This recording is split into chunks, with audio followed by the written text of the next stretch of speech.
레위기 말씀에 보면 여러 가지 제사에 대한 그 말씀들이 나옵니다. 그 중에서도 레위기 1장에는 번제에 대한 말씀이 이제 기록이 되어져 있는데요. 그런데 이 번제에도 보면은 그 드려지는 짐승들이 이렇게 다양하게 있었던 것을 우리가 알 수가 있습니다. 그러니까 각 사람의 형편에 따라서 어떤 사람은 소를 하나님 앞에 제물로 드리는 경우도 있고, 또 어떤 사람은 양이나 염소로 하나님 앞에 그 번제를 드릴 수도 있고요. 또 어떤 사람은 비둘기 같은 것으로 이렇게 하나님 앞에 제물로 드릴 수도 있었던 것을 우리가 레위기 1장에 보면 알 수가 있습니다. 자, 그런데 레위기 성경을 보면요, 이 각 그 짐승들을 드리는 그 절차가 이렇게 나오거든요. 가장 먼저 이제 짐승을 이렇게 하나님 앞에 제물로 드릴 때 그 짐승을 가지고 온 사람이 그 짐승의 머리에 손을 얹고 자기의 모든 죄를 다 고합니다. 내가 이런 죄를 졌다, 이런 죄를 졌습니다. 다 고한 다음에, 그런 다음에 이제 그 짐승을 잡아요. 그래서 그 짐승을 잡아서 그 짐승의 피는 제단에 뿌리고, 그리고 이제 그 짐승은 다 각을 뜹니다. 하나하나 각을 떠서 이제 제단에 올려놓고 불살라서 번제로 하나님 앞에 태워 이제 드리는 것이죠. 그래서 레위기 1장에 보면 이제 하나님 앞에서 잡은 그 짐승들을 처리하는 방법이 이제 성경에 나옵니다. 레위기 1장에. 그래서 1장 6절에 보면 이렇게 말씀하고 있어요. 그는 또 그 번제물에 가죽을 벗기고 각을 뜰 것이요, 이렇게 말씀하고 있어요. 이것은 소에 관한 규례입니다. 소를 하나님 앞에 드릴 때 그 소를 어떻게 하라고요? 가죽을 벗기고, 그리고 그것을 각을 떠서 하나님 앞에 번제로 드려라. 이게 소를 드리는 그 번제의 규례입니다.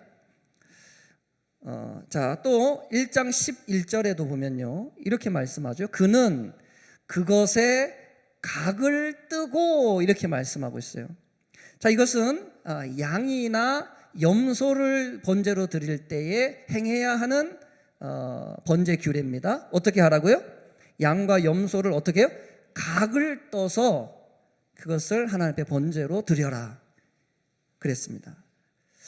자, 그리고 오늘 본문 15절에 보시면 또 이런 말씀이 있습니다. 제사장은 그것을 제단으로 가져다가 그것의 머리를 비틀어 끊고 제단 위에서 불사르고 피는 제단 곁에 흘릴 것이며, 이렇게 말씀하고 있어요. 자, 이건 뭐에 대한 규례입니까? 비둘기나 새 같은 종류를 제물로 번제로 드릴 때의 규례인데, 어떻게 하라고요? 그 머리를 어떻게 해요? 비틀어서 끊으라는 거예요. 그리고 그 피는 제단에 뿌리고, 이제 그 몸에 대한 규례도 이제 나오게 되는 것이죠. 여러분, 사실 이 짐승의 종류는 달라도요, 그 짐승을 하나님께 제물로 드리는 방법은 사실은 모두 다 동일한 방법입니다. 그게 뭐예요? 짐승을 죽여서 어떻게 하라는 겁니까? 각을 뜨라는 거예요. 각을 하나하나 각을 떠서 하나님께 번제로 드리라는 거예요. 다 똑같아요. 이 짐승의 크기만 달라요. 소, 양, 염소, 비둘기. 이 크기만 다르지, 크기는 다르지만 그걸 드리는 방법은 똑같아요. 다 각을 떠야 돼요. 잘라야 되는 거예요. 여러분, 각을 뜬다는 게 뭐죠? 짐승, 우리 권사님 이제 그 돼지 키우시고 하면 또 잡잖아요. 각을 뜬다는 게 뭡니까? 그거를 마디마디마다 다 나누는 거예요. 부위별로 다 나누는 거예요. 자르는 겁니다. 우리가 그 이제 도살장 같은데 가면은 이제 그 뭐예요? 그 소나 뭐 돼지를 나누지 않습니까? 이렇게 그런 겁니다. 그걸 하나하나 다 잘라요. 부위별로 뼈대로 살대로 다 이 마디마디마다 잘라서 이제 하나님 앞에 번제로 드리는 것이죠. 여러분, 그런데 우리가 각을 뜬다는 것은 사실 여러분 우리가 이렇게 말을 들으면 아, 각을 떠서 하나님 앞에 드렸구나, 그냥 이 정도로 우리가 생각을 할 수가 있습니다. 아, 번제 드릴 때 각 떠서 드리는 거구나, 참 이 정도로 그냥 이제 느끼고 넘어가는 거죠. 그런데 한번 생각해 보십시오. 그 짐승의 각을 뜬다는 것이 얼마나 힘든 일인지를 한번 생각해 보십시오. 여러분, 그 짐승, 여러분 소를 잡는 것도 보통 일이 아닐 거예요. 그렇죠? 살아있는 소를 잡는데 여러분 소가 가만히 있을까요? 나 좀 죽여주시오. 소가 가만히 있을까요? 가만 안 있을 거란 말이에요. 그 소를 죽이는 것에서, 잡는 것에서부터, 그리고 잡은 그 소를 여러분 가죽을 벗긴다 그랬잖아요. 소는 가죽을 벗기고 각을 떠야 되거든요. 여러분, 그 가죽 벗기는 것도 보통 일이 아니에요. 우리가 여러분 닭을 잡아도 닭 한 마리 잡는 것도 얼마나 힘들어요. 그렇죠? 닭 잡아서 그 닭을 먹기 위해서 자르고 하는 손질하는 그것도 사실 보통 일이 아니에요. 예전에 우리 뭐 이렇게 명절마다 우리가 뭐 게 같은 거 이렇게 잡아서 요리하고 그랬지 않습니까?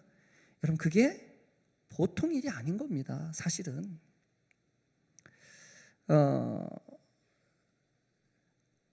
아마 오늘날 동물보호단체 사람들이 여러분 그 짐승의 각을 뜨는 모습을 본다면 아마 난리가 날 거예요. 아마 뭐 아주 잔인하다, 뭐 아주 뭐 그런 끔찍한 일을 사람이 해서야 되느냐, 아마 그런 난리가 날 것입니다.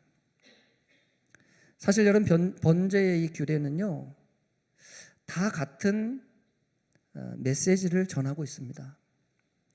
하나님께 번제 드리는 것, 속죄의 제사를 위해 하나님께 짐승을 드리는 그 일이 어떻다는 것입니까? 쉽다는 거예요? 어렵다는 거예요? 어렵다는 것을 말하는 겁니다.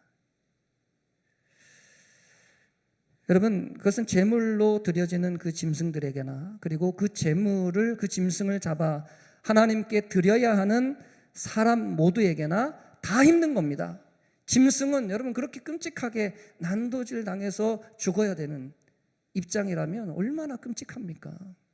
그런데 여러분, 그 살아있는 그 짐승을 죽이고 그것을 각을 떠서 하나님 앞에 드린다, 그 행위를 하는 사람도 사실 쉽지 않아요.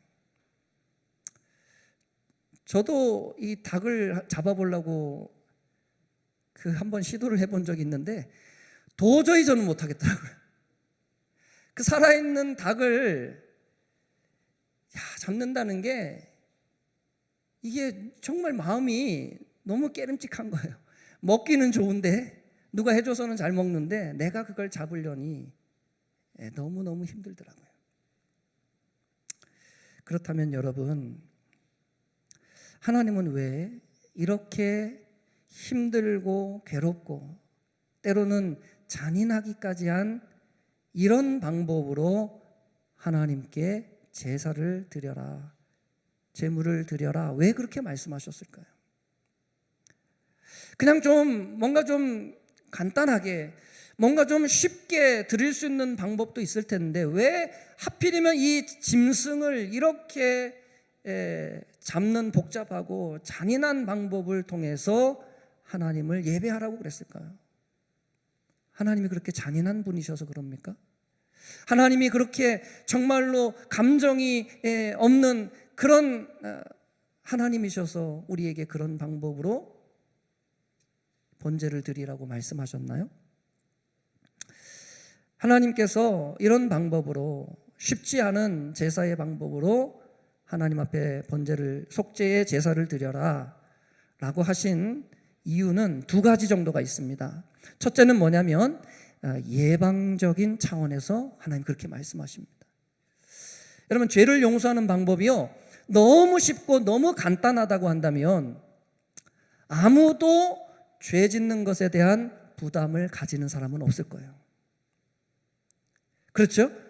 아니, 죄를 지어도 가서 뭐 예를 들면 말 한마디 하면 하나님이 해결해 준다면, 여러분 간단하잖아요. 그냥 죄 짓고 하나님 잘못했어요, 그럼 용서해 줘. 그러면 여러분 누가 그 죄 짓는 것에 대해서 부담감을 가지겠어요? 근데 여러분 구약의 이스라엘 백성들이 지은 죄를 용서받는 건요 보통 일이 아닌 거예요. 그 짐승을, 특별히 또 그 짐승은 어떤 짐승이어야 됩니까? 흠 없는 짐승이어야 돼요. 자신의 집에서 아주 애지중지 기른, 어떻게 보면 자신과 동일한 존재로 여길 만한 그런 짐승이어야 되거든요. 그러니까 그런 짐승을 키우는 것도 힘들고, 그런 짐승을 또 가지고 와서 잡아서 하나님 앞에 드리는 이 모든 과정이 보통 일이 아니기 때문에 이스라엘 백성들이 죄라고 하면은 두려운 거예요. 두려워. 야, 내가 죄 지으면 또 그 끔찍한 일을 내가 또 해야 되는데 그거 어떻게 하나. 그러니까 죄 지을 일이 있으면 멈칫하게 되는 겁니다. 그게 뭐예요? 죄를 예방하는 효과가 있어요. 그러니까 하나님께서 일부러 그런 어떻게 보면 끔찍하고 잔인한 제사 방법으로 하나님 앞에 제사를 드려라, 번제 속죄의 제사를 드려라 말씀하신 거죠. 여러분 싱가포르라는 나라 아시죠? 싱가포르에 가보셨습니까? 이제 저는 못 가봤는데 싱가포르이 그렇게 안전하다고 그래요. 그리고 그 나라 사람들이 그렇게 도덕 수준이 높다고 그래요. 뭐 아주 그 사람들은 철저하다 그래요. 그런데 여러분 싱가포르에 사는 사람들이 도덕 수준이 높아서 정말 그렇게 법규를 잘 지킬까요? 그게 아니더라고요. 보니까 싱가포르는요 도덕 수준이 높은 게 아니라 법이 강력해요. 법이. 그래서 제가 찾아보니까요, 예를 들면 이래요. 지하철에서요 누가 음식물을 섭취하잖아요. 그럼 벌금이 나오는데 얼마 나오는지 아십니까?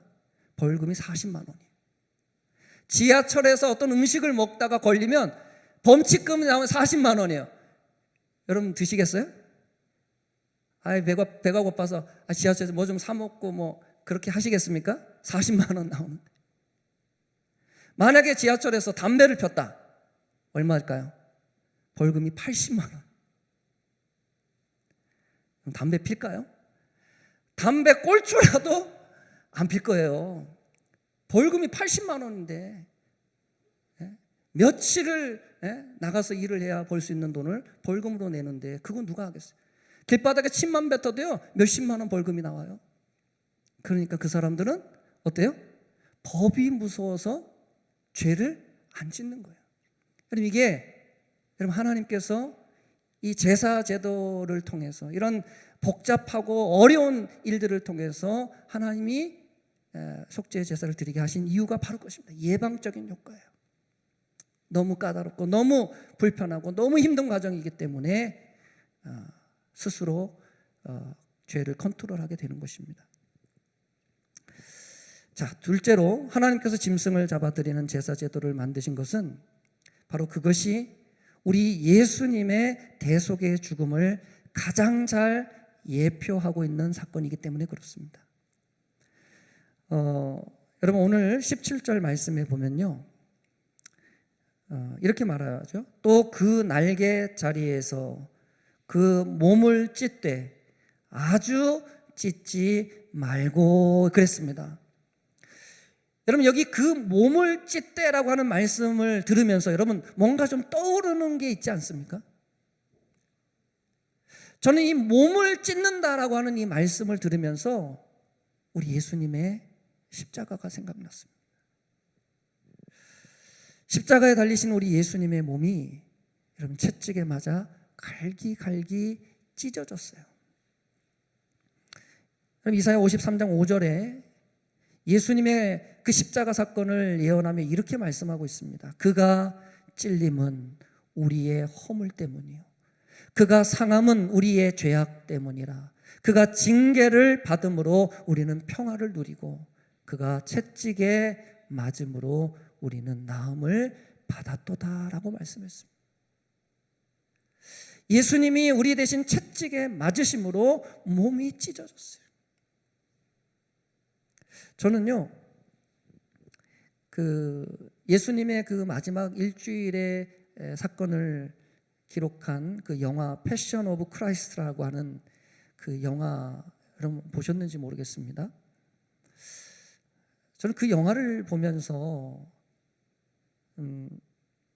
참 충격을 받았던 장면이 어떤 장면이냐면, 마지막에 예수님께서 이제 골고다 언덕에 십자가를 지고 올라가셔서 두 강도와 함께 골고다 언덕에 십자가에 달리는 그 장면, 이제 그 십자가를 이렇게 딱 세워서 딱 올라가는 그 장면 속에 이 예수님과 양옆에 달린 그 강도 해서 그 십자가 세 개가 딱 이렇게 나란히 딱 나오는 장면이 있거든요. 근데 제가 그 장면에서 충격을 받았어요. 뭐냐면, 여러분, 예수님 양옆에 있는 그 강도들은 진짜 강도잖아요. 진짜 죄인이잖아요. 여러분, 그 십자가에 달렸다는 것은, 그 당시에 십자가라고 하는 그 형벌은 가장 흉악한 범죄자에게 내려지는 그런 처벌이었습니다. 그러니까 예수님 옆에, 양옆에 매달린 그 강도들은 어쩌면 정말 사람을 죽인 살인범이었을 거예요. 정말로 끔찍한 죄를 지은 죄인이었을 것입니다. 그런데요, 그들의 몸은 멀쩡한 거예요. 진짜 살인범의, 진짜 강도의, 진짜 흉악범들의 몸은 깨끗한데 예수님의 몸은 피범벅이 돼 있더라고요. 그냥 딱 그 클로즈업해서 딱 그 새 십자가를 보여주는데 예수님의 몸은 붉게 물들어 있어요. 그냥 한눈에 봐도 이게 보통 고난을 당하신 것이 아니구나 하는 걸 그때 알게 됩니다. 제가 그 모습을 보면서 너무 충격을 받은 거예요. 아니, 예수님이 과연 무슨 잘못을 했길래, 예수님이 무슨 죄를 졌길래 저 진짜 살인범보다 저런 고통을 당해야 되나. 제가 그걸 생각하면서 그때 정말 눈물이 왈칵 쏟아지더라고요.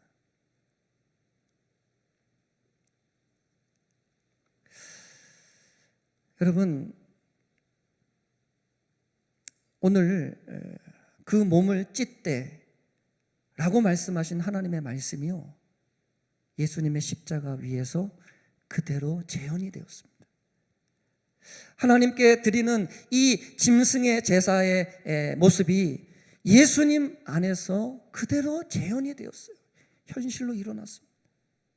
예수님께서 우리의 죄를 사하시기 위해 친히 유월절 어린 양이 되셔서 우리 대신 자신의 몸을 찢으시고 하나님의 형벌을 다 받으신 것입니다.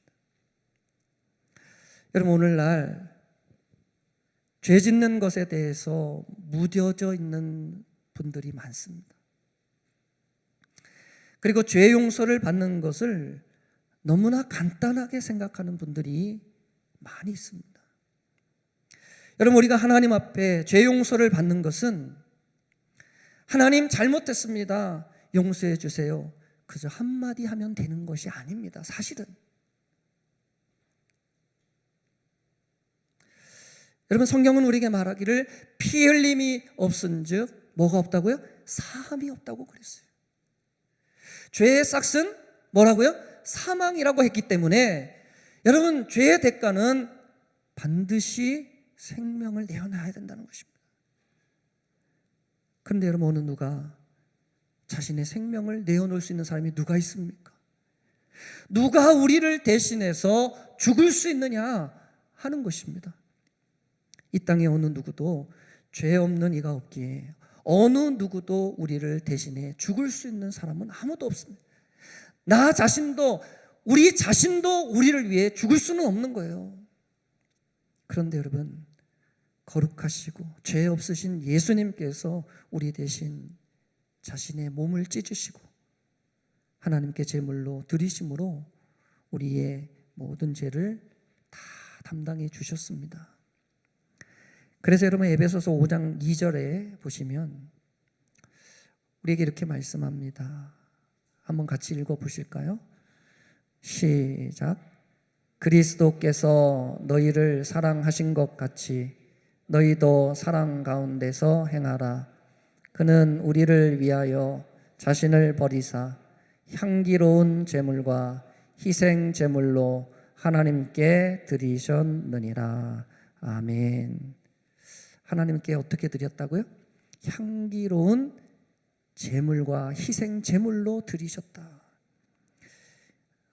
여러분, 오늘 본문 17절 끝에 보면 이렇게 말하지 않습니까? 이는 화제라. 여호와께 뭐라고요? 향기로운 냄새니라. 여러분, 예수님이 자신의 몸을 하나님께 드리실 때 그 예수님의 몸이 곧 하나님 앞에 드리는 그 태워지는 번제와 같은 역할을 했다는 거예요. 하나님이 받으실 제물이 되셨다라고 하는 것입니다. 여러분, 예수님은 이 땅에 어느 누구도 감당할 수 없는 제사를 감당하셨습니다. 처절하고 끔찍한 제사에 예수님께서 친히 제물이 되셔서 죄인들에게 내려진 그 모든 하나님의 진노를 친히 몸소 다 받아내신 것입니다. 그 예수님의 희생제사로 오늘날 우리 안에 있는 죄의 문제가 해결된 줄로 믿습니다. 이제 우리는 번거로운 그 과정을 거치지 않아도 예수님을 통하기만 한다면 하나님께 나아갈 수 있는 길이 열려지게 된 것입니다. 여러분, 우리가 오늘 말씀에서 기억해야 할 것은 우리의 죄를 용서받는 것은 결코 쉬운 과정이 아니었다고 하는 것입니다. 그것은 몸을 찢고 각을 뜨는 것과 같은 고통스러운 일이었고, 그리고 그것은 괴로운 일이었다는 것입니다. 그 일이 얼마나 힘든 일이었으면, 여러분, 우리 예수님께서 할 수만 있다면 아버지, 이것이 피해가게 해달라고, 그것이 얼마나 고통스럽고 얼마나 괴로운 일이었으면 예수님도 그것을 안 겪었으면 하는 바람을 하나님께 비쳤던 것입니다. 우리는 하나님 앞에 죄 짓는 것을 가볍게 여기지 않아야 될 줄로 믿습니다. 우리의 죄를 해결하는 일은 여러분 너무나 고통스러운 일인 것입니다. 그 일은 예수님을 죽이지 않으면 안 될 만큼, 하나님의 아들을 십자가에 달지 않으면 안 될 만큼 그것은 두려운 일인 것입니다. 무서운 일인 거예요. 그렇게 여러분, 요엘서 2장 13절에 성경은 우리에게 말합니다. 너희는 옷을 찢지 말고 마음을 찢고 너의 하나님 여호와께로 돌아올지어다. 아멘. 여러분, 성경은 우리에게 말합니다. 너희는 마음을 찢어야 된다고 말합니다. 하나님이 하나님의 아들 되시는 예수님의 몸을 찢으시고 우리의 죄를 용서하셨기에 이제는 우리가 죄에 대해 무뎌진 자가 아니라 하나님 앞에서 두려움으로 우리의 마음을 찢고 죄를 멀리하고 하나님을 사랑하는 자로 살아야 할 것을 성경이 우리에게 말씀하는 것이죠. 우리가 우리를 위하여 예수님께서 치르신 그 피의 대가를 안다면 여전히 여리고 연약하여 죄를 끊어버리지 못하는 우리의 마음을 찢고 하나님 앞에 회개함으로 다시 주님께 돌아가야 될 줄로 믿습니다. 여러분, 우리가 하나님 앞에 나아갈 때 애통함이 있어야 됩니다. 말씀대로 살지 못한 것에 대한 애통함, 죄를 이기지 못하고 넘어진 것에 대한 애통함, 하나님께 기도하지 못하는 것에 대한 애통한 마음이 우리 가슴에 결코 잊혀져서는 안 될 줄로 믿습니다.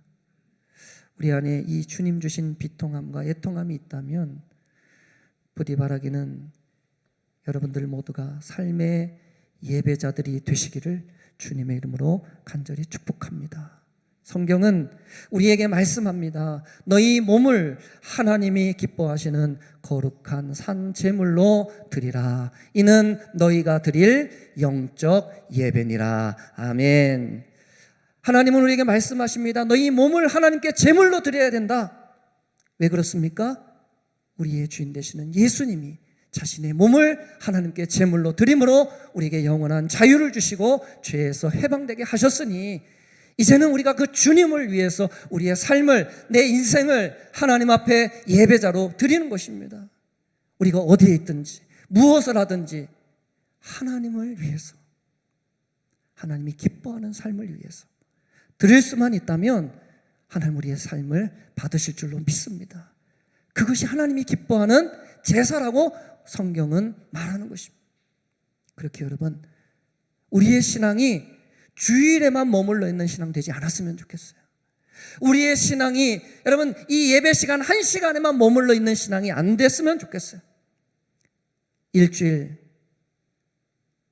7일의 그 모든 시간이 하나님 앞에서 매일같이 하나님을 예배하는, 하나님의 영광을 드러내는 그런 삶이 될 수만 있다면 하나님께서 그 인생을 반드시 축복하시고 하나님의 나라로, 선한 길로 인도해 주실 줄로 믿습니다. 여러분, 우리에게 구약의 제사는 없어졌습니다. 그러나 자신의 몸으로 하나님 앞에 진실한 예배를 드리는 예배자의 삶은 우리에게 여전히 남아있다는 것을 여러분 기억했으면 좋겠습니다. 그래서 매일의 삶 속에 예수님을 닮아가시고 예수님이 기뻐하는 삶을 살아 하나님의 영광을 드러낼 수 있는 우리 귀한 성도님들과 가정들이 다 되시기를 예수님의 이름으로 간절히 축복드립니다. 함께 기도하겠습니다.